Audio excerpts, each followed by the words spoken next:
Ahí estamos. Ahí está. Sí, gracias, ingeniero. Bueno, entonces empezamos, de hecho, la reunión del día de hoy. Prácticamente vamos a estar trabajando nuestra gestión en el tema de equipos de protección personal. Los equipos de protección personal son prácticamente muy clásicos en el tema de salud y seguridad ocupacional. Esencialmente, lo que hacemos nosotros es basarnos en una norma internacional conocida como la OSHA 29 CFR 1910 subparte 1. Si ustedes gustan, pueden googlear esa nomenclatura y esa nomenclatura los va a llevar hacia la legislación nacional en Estados Unidos. ¿Por qué en Estados Unidos? Porque fíjense ustedes que es más desarrollado, obviamente, es un país más desarrollado, un país más industrializado, un país que obviamente tiene normativos mucho más estrictos en la parte de salud y seguridad ocupacional y que se preocupan obviamente por la parte de protección personal. De hecho, el normativo en Estados Unidos es de carácter obligatorio. En Guatemala, como hemos mencionado en las últimas dos reuniones, existe el Acuerdo Gubernativo 229-2014, pero no es, por así decirlo, tan difundido todavía, lastimosamente, en las compañías. Algunas todavía no están cumpliendo este normativo nacional. Empezamos entonces. Dice que las imágenes un poco fuertes, se me olvidó mencionarlo. Lesiones y accidentes. En el año 2000, más de 200,000 trabajadores sufrieron alguna lesión relacionada con el desempeño de su trabajo. Más del 54% de estas lesiones fueron en ojos, en cabeza, en manos, en extremidades. Algunos de nosotros incluso pudimos haber estado y pies también, involucrados en algún tipo de situación de peligro, situación de accidente. Se requiere entonces por parte de OSHA, OSHA es la Occupational Safety Health Administration en Estados Unidos, el alcance de la norma requiere que todo patrono establezca y administre un programa de protección personal para los empleados y que dichos empleados sean adiestrados apropiadamente en el uso del equipo. De tal forma que no basta solamente con entregar el equipo de protección personal, sino que también es necesario el hacer el entrenamiento, obviamente, a los empleados, a los colaboradores, para que en ese sentido ellos sepan cómo manejarlo, cómo utilizarlo. De hecho, hay actividades conocidas como actividades de alto riesgo. Estas actividades de alto riesgo, obviamente, tienen que ver con trabajos en los cuales haya una pérdida inminente de la vida, es decir, situaciones en las que se ponga en riesgo la integridad de los colaboradores. De tal manera que en ese tipo de situaciones hay que utilizar equipo de protección personal en la mayoría de los casos para que estas personas, para que nuestros colaboradores no sufran accidentes laborales. Bien, decimos nosotros que la responsabilidad del empleador, sí, la responsabilidad del patrón, en este caso, identificar los riesgos potenciales a la salud y que se asocian con la toxicidad o peligro que se representa en el lugar del trabajo. Es imprescindible conocer cualquier presencia de contaminante mediante pruebas, screening o diagnóstico. Y yo les preguntaría a ustedes, empezamos el intercambio de participantes. Por ejemplo, yo les preguntaría a ustedes si en un momento determinado, cómo ustedes definirían el análisis de riesgos en una área de trabajo en la cual ustedes se desempeñan. ¿Qué harían ustedes para conocer los riesgos? Tal vez me contesta Blanca España. Blanca, buenas noches. ¿Cómo haría usted entonces para entender los riesgos relacionados a la actividad laboral en la cual usted se desempeña? ¿Cuáles son las metodologías que usted conoce en este momento hasta donde vamos en el curso? Buenas noches. Buenas noches, ingeniero. Buenas noches, compañeros. En mi caso, yo haría una matriz de evaluación de riesgos, en el cual yo podría ir verificando qué áreas son las que afectarían a mis colaboradores, en este caso, ¿verdad? Y qué medidas de control yo utilizaría, ya sea para eliminarlas o definitivamente solo para prevención, ¿verdad? Correcto. Sí, existe esa metodología que usted mencionó, que es la matriz de riesgo, y también conocemos la metodología de la unidad anterior, que es el mapa de riesgos, que por alguna razón la actividad 3.1 estaba como igual a la actividad 2.1. Ya fue corregido. De hecho, ahorita les publiqué ahí en el WhatsApp acerca de que no es correspondiente en la 3.1, tenemos que hacer una matriz de riesgo. La matriz de riesgo, ¿cómo se hace? Ya está explicado en el video de la unidad 3 y también está un ejemplo, dos ejemplos, si no estoy mal, en el área de material de apoyo. Entonces, del mismo curso, de este mismo curso. Si tienen alguna pregunta, siéntanse en la libertad, por favor, de hacer la pregunta, hacer su consulta, porque obviamente para eso estamos, ¿verdad? Entonces, en ese sentido, cualquier consulta acerca de las actividades, por favor, en cualquier momento. Bien, nuevamente entonces decimos que algunos de los peligros que ustedes ya conocen pueden ser peligros químicos, físicos, biológicos, ergonómicos, psicosociales. Estos peligros ergonómicos también representan un deterioro a la salud de los colaboradores. Yo quisiera oír a otro participante, en este caso a Carla Cecilia Bruno, que me diga si usted tiene, por así decirlo, algún tipo de riesgo, de un peligro ergonómico que haya reconocido en su área de trabajo. Lo correspondiente, ¿tiene alguna situación ergonómica que pueda comentarnos, por favor? Pues como esos están más orientados, sí me escuchan, ¿verdad? Sí, buenas noches a todos, compañeros. Los ergonómicos están más orientados a lo que es las posiciones de los equipos, ¿sí o no, licenciado, ingeniero? Sí, exactamente. De hecho, es el confort que prácticamente se requiere para las estaciones de trabajo. En este caso, el diseño de maquinaria, diseño de equipo, en el caso de un área administrativa, el diseño de un escritorio, las alturas, los alcances, el tema de iluminación, ruido, también el tema de respaldos, a eso me refiero. A ver, cuéntenos un poquito cómo están ustedes en su empresa. Usted está en una empresa de informática, me comentaba la semana pasada, ¿verdad? Correcto. Fíjese que nosotros estamos, de hecho, yo trabajo acá en una unidad académica de la universidad y obviamente contamos con sillas secretariales que, pues, y escritorios, todo concuerda con tiempos más cortos de estar que 8 horas, ¿verdad? Entonces creería que sí, en algún momento sí valdría la pena invertir un poco en ese tipo de cosas. Iluminación y todo, pues por ser la universidad tenemos bastante buena iluminación, tanto ¿No? natural como las instalaciones, ¿En pero qué unidad sí, está usted? Disculpe solo para ubicarme. estoy en educación continua. ¿Dónde? Educación continua. Okay. Muy bien, perfecto. Excelente. Pero sí, Entonces, ¿y cómo están con sillas? ¿Cómo están con escritorios en ese sentido? pues la unidad está bastante bien. Yo lo único que veo es que tal vez las sillas secretariales, algunas veces con los respaldos cortos, quedan un poco cansados, ¿verdad? Creo que hay un poquito más hoy en día oportunidad de conocer escritorios con respaldo un poquito más largo, que pueda descansar mejor la postura de quienes pasamos la mayor parte del tiempo ahí. De hecho, hay algunas micropausas también recomendadas. Hay un material ergonómico que podría compartir para que puedan ustedes tenerlo como ahí sí que como referencia. Muy bien, gracias. Los requisitos del equipo de protección personal. Déjenme decirles, el equipo de protección personal no es la solución de todos los peligros, ni la eliminación de todos los riesgos.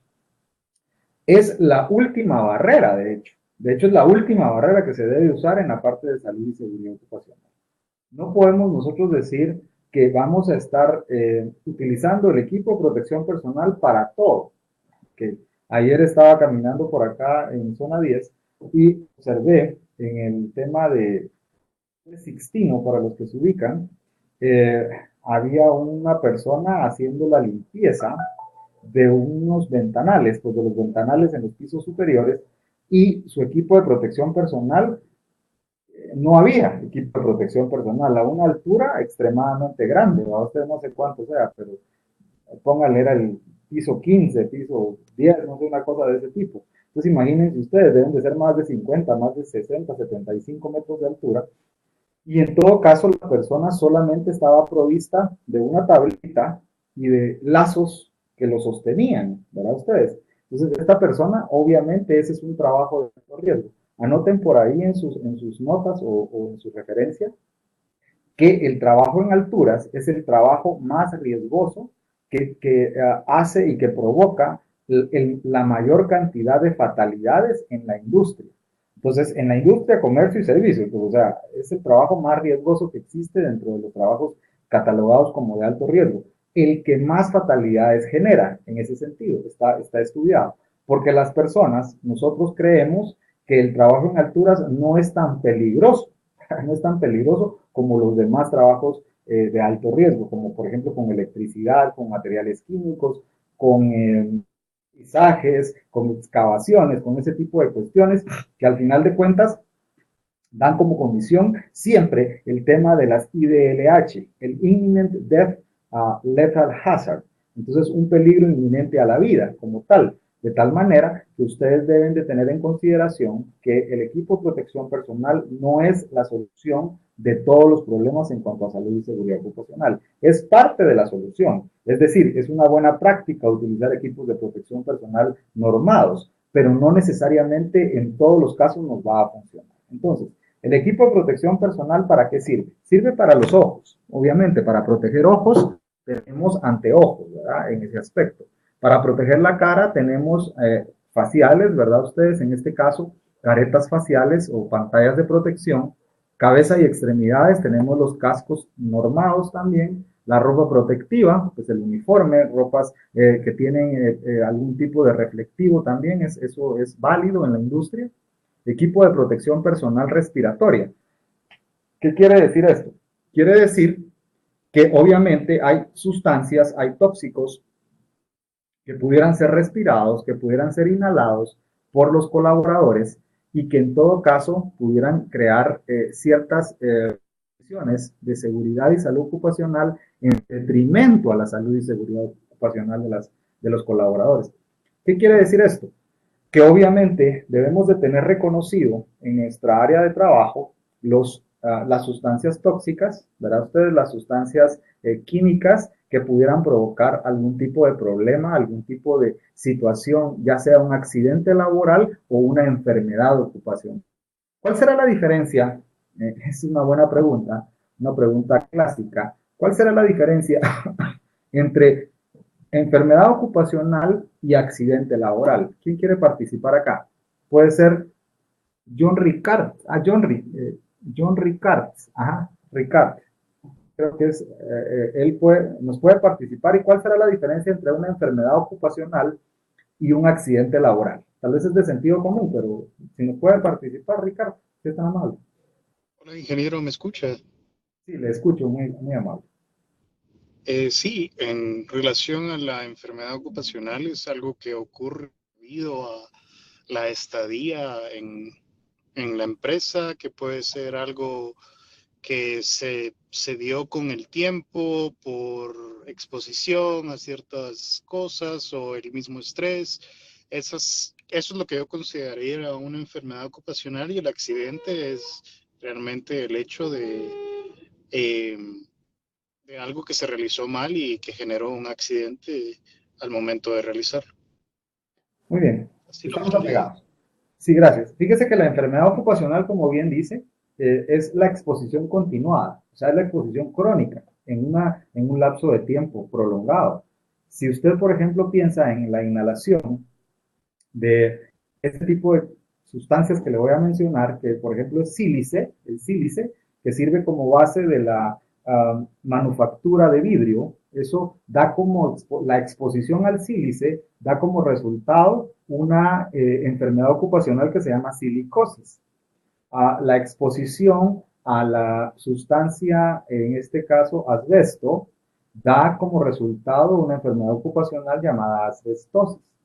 La exposición continuada a la sustancia bagazo, aunque ustedes no lo crean, en la industria cañera, da como resultado la bagazosis. Pues todo eso son tipos de exposiciones continuadas para los colaboradores sin la protección apropiada, sin los medios de protección, ya sea protección personal o situaciones de ventilación o situaciones que minimicen la exposición. Entonces da como resultado obviamente una enfermedad ocupacional. Y la parte de accidente laboral es una condición de contacto puntual, un contacto, en este caso si ustedes quieren llamarlo un contacto agudo, algo que sucede en un momento determinado y que daña a una persona. Entonces, puede obviamente crear una situación de accidente laboral. Esa es la diferencia, ¿verdad? Los agentes pueden ser, pero una es puntual y el otro es por un tiempo continuado, ¿sí?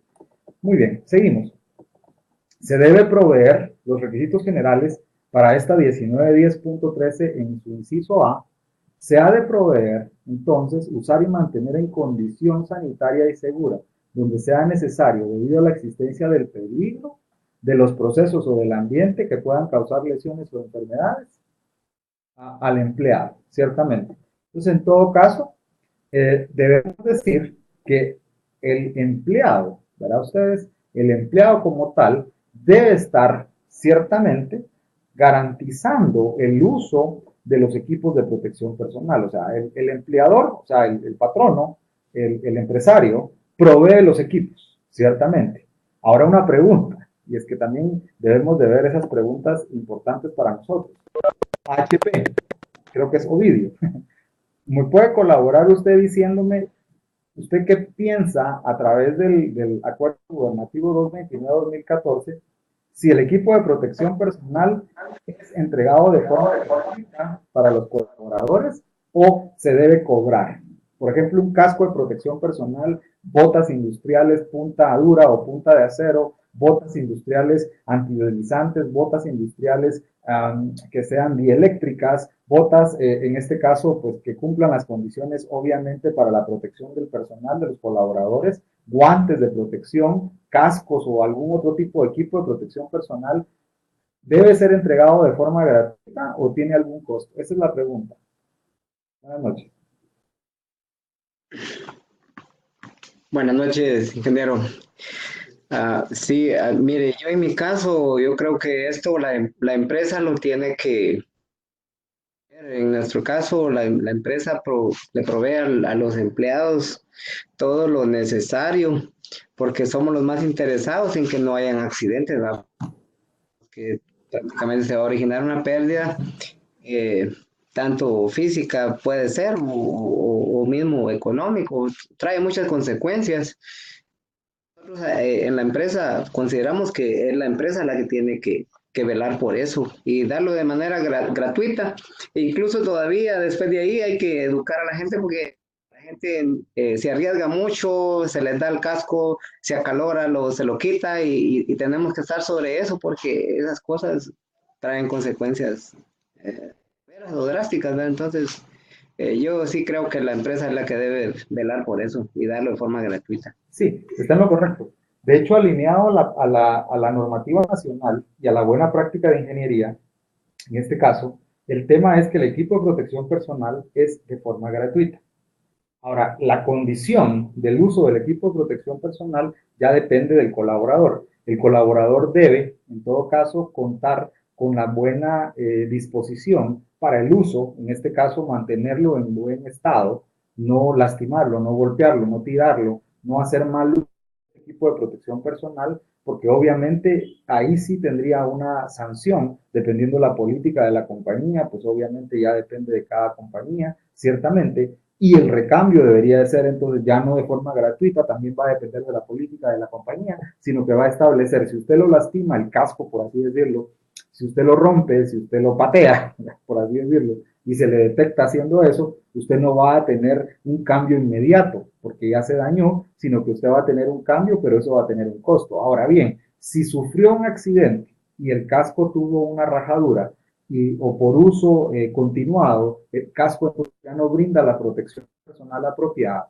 entonces ahí sería distinto, porque ahí sí el empleador tendría que cambiar el equipo de protección personal sin costo. Entonces, entregar obviamente es sin costo, aunque los equipos no todas las veces son baratos.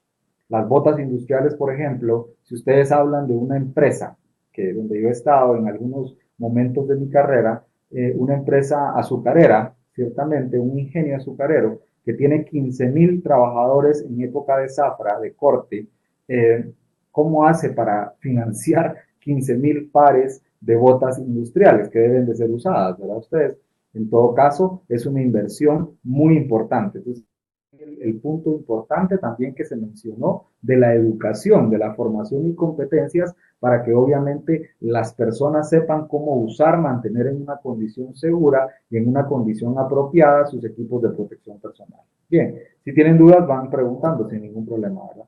Los requisitos generales nos incluyen a la evaluación de peligros químicos, radiológicos y irritantes mecánicos encontrados en el lugar de trabajo, que sean capaces de causar una lesión en la función de cualquier parte del cuerpo a través de la absorción, inhalación o contacto físico. De hecho, hay muchos contaminantes que pudieran entonces ser, obviamente, o causar, mejor dicho, daño a nuestros colaboradores en todo caso, para, obviamente, la salud de los colaboradores. El patrono tiene que conducir una evaluación de riesgos. Ahí está el punto, ¿verdad?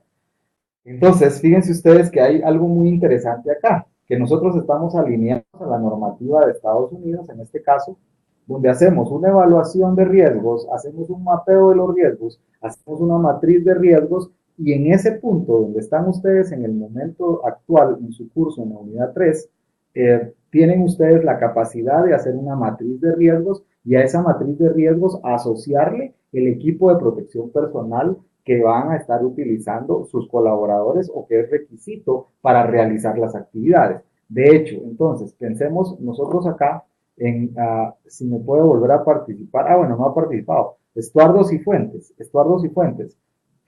¿A qué se dedica usted en su rol de negocio? Buenas noches.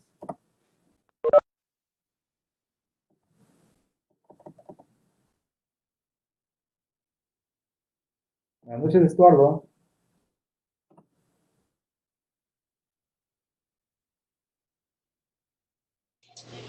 Aló, hola, buenas noches.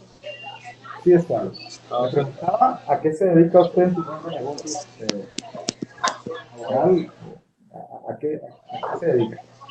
Ok, bueno, yo acá trabajo para la parte de lo del training, ando moviéndome en algunos estados, como creo que le explicaba yo en la mañana. Usted es el de la persona del call center, de AT&T, ¿verdad? Sí, es correcto. Entonces me dedico un poco más a lo que es el training de personal, dependiendo, por ejemplo, nuevas estrategias que se están manejando o alguna nueva promoción. Entonces, pues me toca que entrenar algo. O bien cuando se está buscando también un nuevo servicio fuera de Estados Unidos, por ejemplo, algún país que se requiera mejor español o algo, entonces pues, también me toca entrenar online. Que me quedó claro.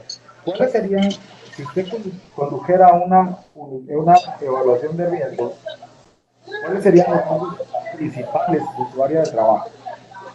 Bueno, si en el tema pero cuando decimos a riesgos laborales,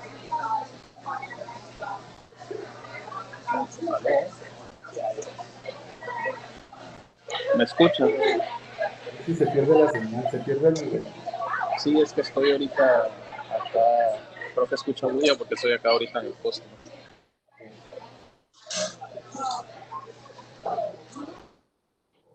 Ok, bueno, si quiere entonces dejémoslo en este momento así y continuamos en algún otro momento, nos colabora usted, Estuardo, muy amable, gracias. Luego le quería decir entonces requisitos generales, comunicar la selección a cada afectado. De hecho, los empleados, nuestros colaboradores, bueno, de existir un riesgo presente, el patrono tiene que seleccionar el equipo y proveérselo a cada empleado afectado y asegurarse que lo utilice.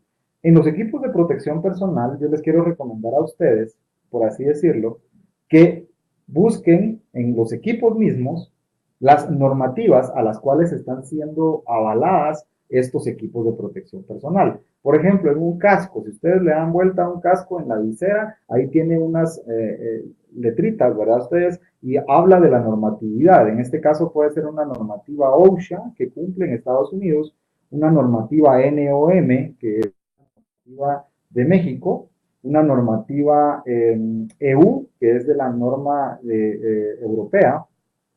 En todo caso, los equipos de protección personal deben de ser normados como tal y deben de cumplir con esas características para que sepamos, obviamente, que nuestros colaboradores están siendo protegidos efectivamente.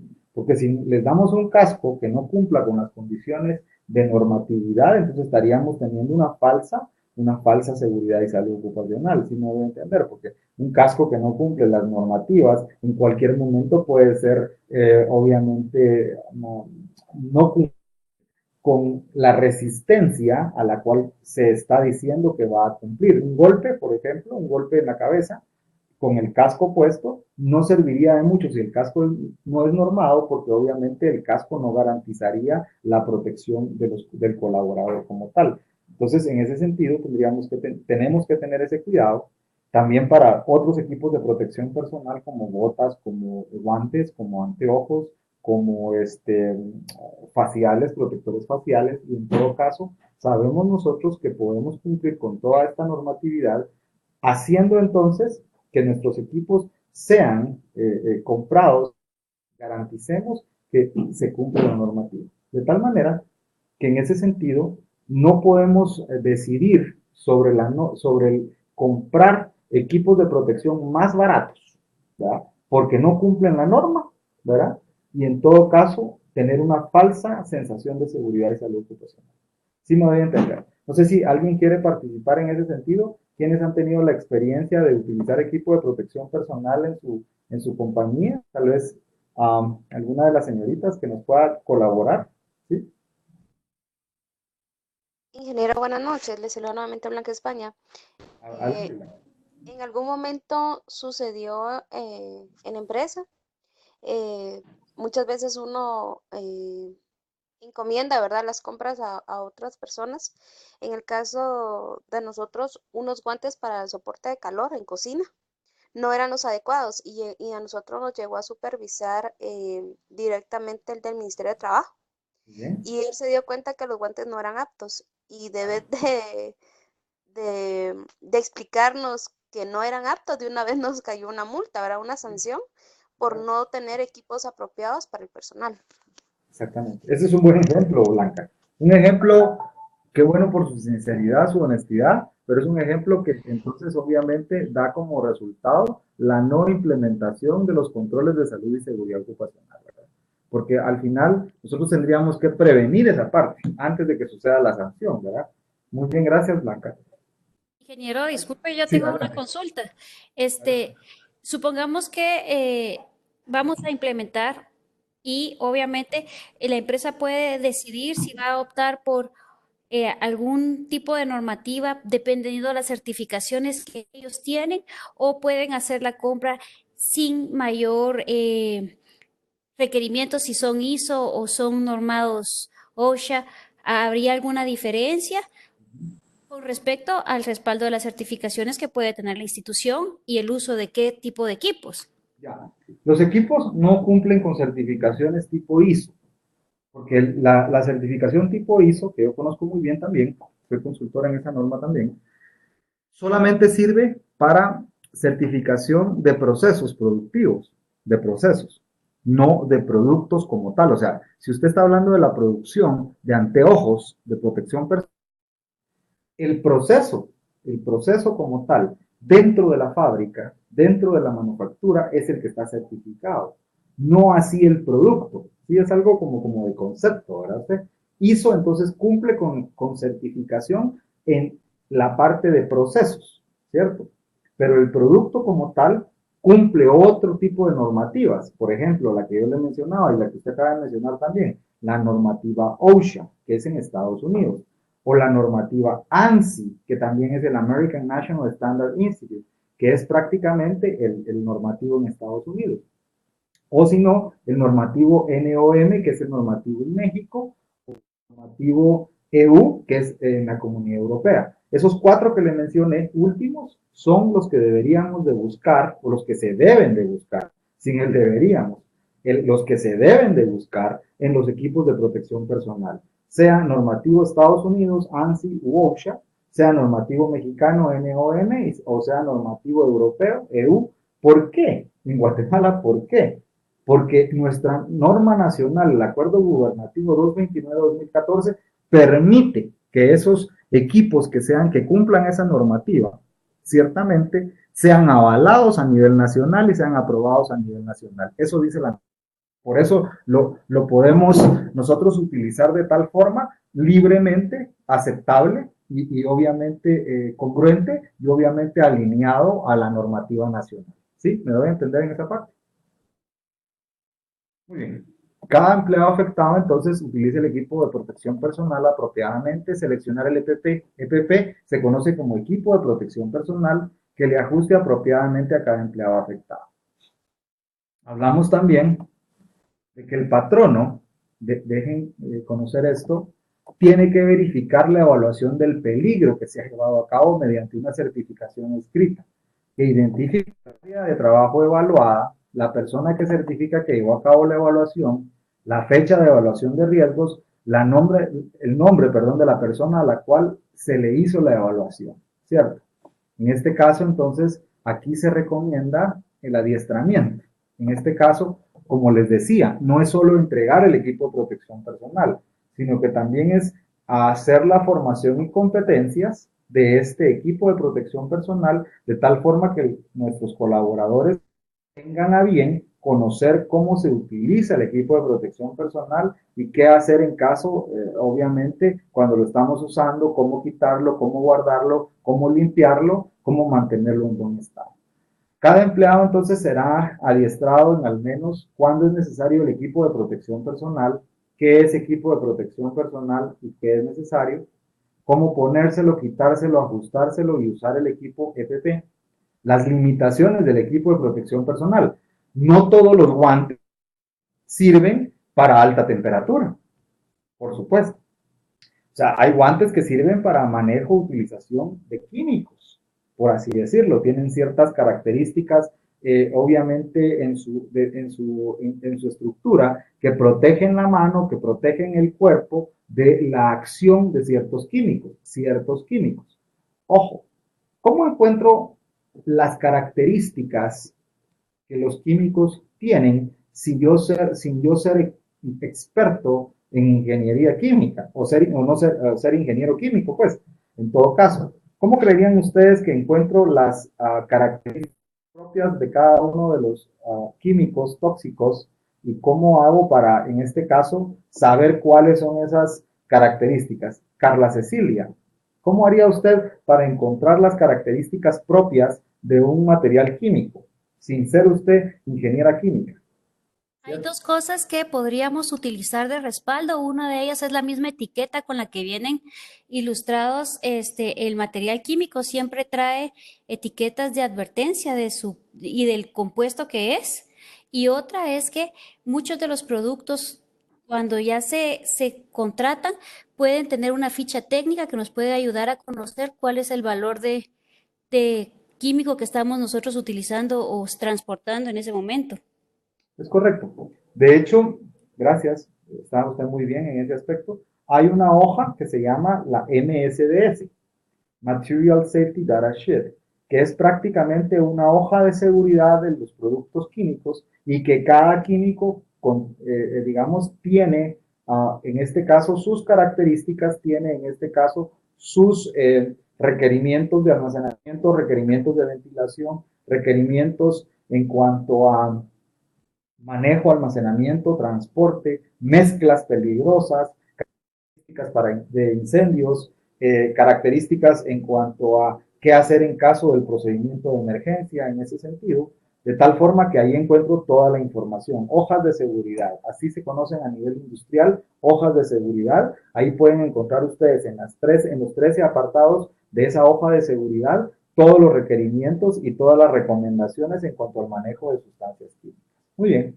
Limitaciones: el cuidado apropiado, mantenimiento, la vida útil y la disposición del equipo de protección personal. El equipo de protección personal no es eterno a ustedes, dura un cierto tiempo limitado, ciertamente. En ese sentido, tenemos que tener en consideración, ¿verdad? Luego decimos que los empleados, los colaboradores, tienen que demostrar que entendieron el adiestramiento y la habilidad para usar el equipo apropiadamente, antes de permitírsele realizar el trabajo que requiere el uso del EPP. Verificar que cada empleado recibió y entendió el adiestramiento requerido a través de una certificación escrita que contenga nombre del empleado, fechas de adiestramiento y nombre de la persona que certifica. En todo caso, debemos de contar con evidencia dentro de los sistemas de gestión integrado. Se debe contar con evidencia de que los colaboradores han sido informados, han sido adiestrados y entendieron, ¿verdad? Entendieron cómo se usa el equipo de protección personal, porque esa es otra situación importante para que sepamos nosotros que hay una comprensión y que hay una, obviamente, entendimiento de los riesgos y de los peligros a los que las personas están expuestas. Cuando el patrono tiene una razón para creer que el empleado afectado, quien ha sido adiestrado previamente, no tiene el entendimiento y la destreza requerida, según el párrafo de la sección anterior, el patrono tiene que readiestrar al empleado. De hecho, no puede dejarlo trabajar sin que él haya entendido sus riesgos, sin que él haya entendido a qué está expuesto, ¿verdad? Hace sentido.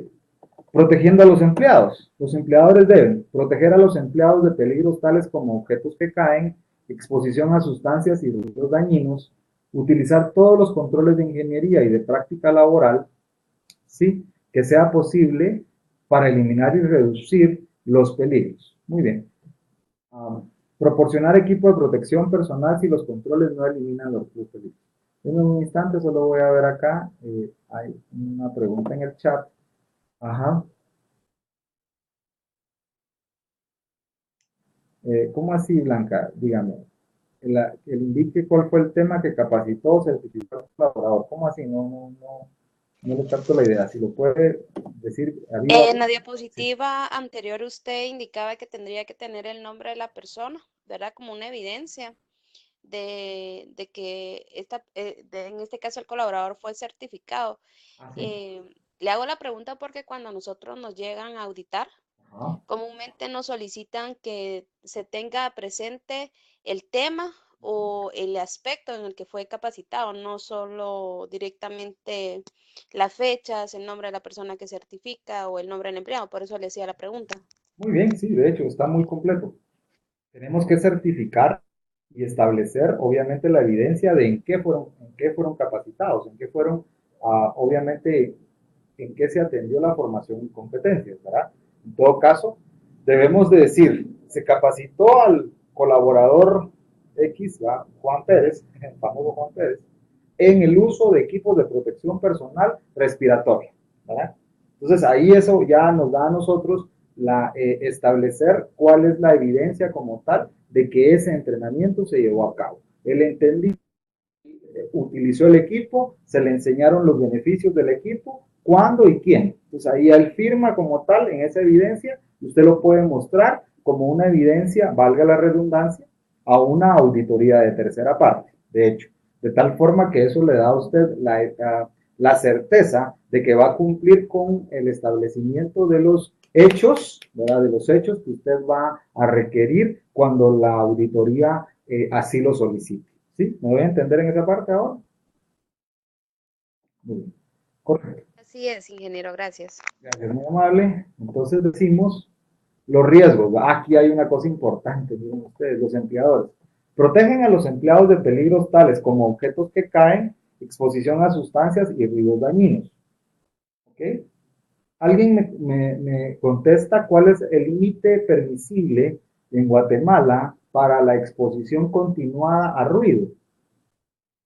¿Alguien sabe? Y el silencio se hizo. Solo una pregunta, ingeniero. En lo que usted me está hablando de decibeles, ¿está anclado al acuerdo gubernativo? No, acuerdo gubernativo no es acuerdo COM 2000 creo yo que es. Es el acuerdo gubernativo, sí. 229-2014. Ahí está la referencia normativa de cuánto es la exposición permisible a nivel de laboral, ¿verdad? En este caso. Bueno, si no lo saben, está bien, para eso estamos en esta videoconferencia. 85 decibeles en la banda A. Esa es la exposición permisible para colaboradores a 8 horas de trabajo, ¿verdad? Entonces, por ahí, por favor, tómenlo en consideración que ese es el ruido permisible. Proteger entonces a peligros, utilizar todos los controles de ingeniería de la práctica laboral que sea posible para eliminar y reducir los peligros. Ok, ¿eso qué quiere decir? Que en todo caso, yo debo de no tratar tal vez no es la palabra correcta en este caso, debo de utilizar los controles de ingeniería para eliminar los riesgos presentes como tal.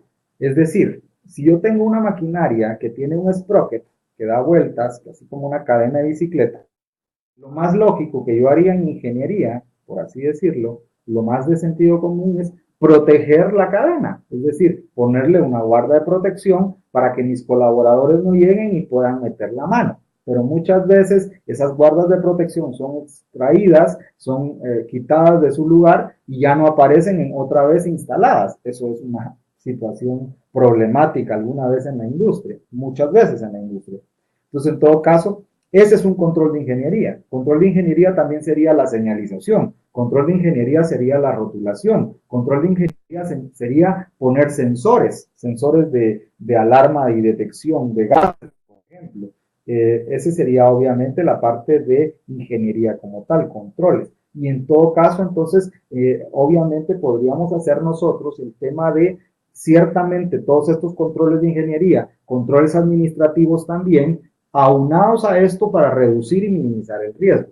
Si aún el riesgo está presente, entonces ahí sí pensamos en entregar equipo de protección personal, porque obviamente no pudimos eliminar el riesgo. Pero si el riesgo se puede eliminar, si el riesgo se puede reducir, si el riesgo se puede transferir, si el riesgo se puede minimizar como tal, entonces obviamente lo que yo tengo que hacer es hacer esas medidas como en ese sentido, aunadas a la parte obviamente de inversión, porque en algún momento vamos a tener que invertir, se va a tener que invertir en la industria o en el comercio o en servicios, pero en todo caso, hasta ese momento, si no logro eliminarlo haciendo todo lo anterior, ciertamente, ahí sí entrego equipo de protección personal. Sí me hago entender en esa parte porque obviamente no es lo primero que entrego. Si no, yo tendría que entregar para todos los riesgos presentes en la industria o en el servicio o en comercio, para todos los riesgos presentes, yo tendría que entregar un equipo de protección personal. Y entonces ya convertiría a una persona como que fuera un astronauta, pues, porque obviamente esta persona va a estar expuesta a muchos peligros, ¿cierto? Proporcionar equipo de protección personal si los controles no eliminan los riesgos. El equipo de protección personal es el último nivel de control. Como les decía, ¿verdad? Ustedes, no es lo primero que entrego, sino que es lo último que entrego, es lo último que utilizo en ese aspecto. Decimos, en todo caso, que el empleador seleccionará el equipo de protección personal basándose en la evaluación de características de la protección en relación a las tareas que se van a ejecutar, las condiciones presentes, el tiempo de uso y los peligros y potencial de peligro identificados, ciertamente, ¿verdad? Controles de ingeniería. Aquí vamos a ese punto. Si el ambiente de trabajo puede ser modificado físicamente para prevenir la exposición del empleado a un peligro potencial, entonces el peligro puede ser eliminado con un control de ingeniería. Si hay mucho calor, ¿verdad ustedes? Pues elimino colocando ventilación de tiro natural o ventilación de tiro forzado de alguna manera para que esto modifique las condiciones de calor en una fábrica, ¿verdad? Me refiero, si es en un ambiente cerrado administrativo, pues coloco algún tipo de aire acondicionado para que obviamente no haya una exposición tan continuada al calor. Esa es una medida de ingeniería para que pueda yo entonces obviamente modificar esa área obviamente para reducir la exposición. Ejemplos: diseño inicial, sustituir por material menos peligroso, cambiar el proceso, encerrar el proceso, aislar el proceso. Eso de encerrar el proceso es porque hay contaminantes que pudieran darse a partir de un proceso productivo o obviamente también hay situaciones de ruido como tal que las máquinas producen, entonces los encierro, los encapsulo y trato entonces en ese sentido de mitigar y de reducir el ruido como tal. Controles de la práctica laboral. Eso se refiere a que los empleados pueden modificar la forma en la que hacen su trabajo y eliminar la posible peligro. Entonces, el peligro puede ser eliminado con un control de las prácticas laborales. Controles de las prácticas laborales, ejemplos: rotación de trabajos, método húmedo, supresión del polvo, higiene personal.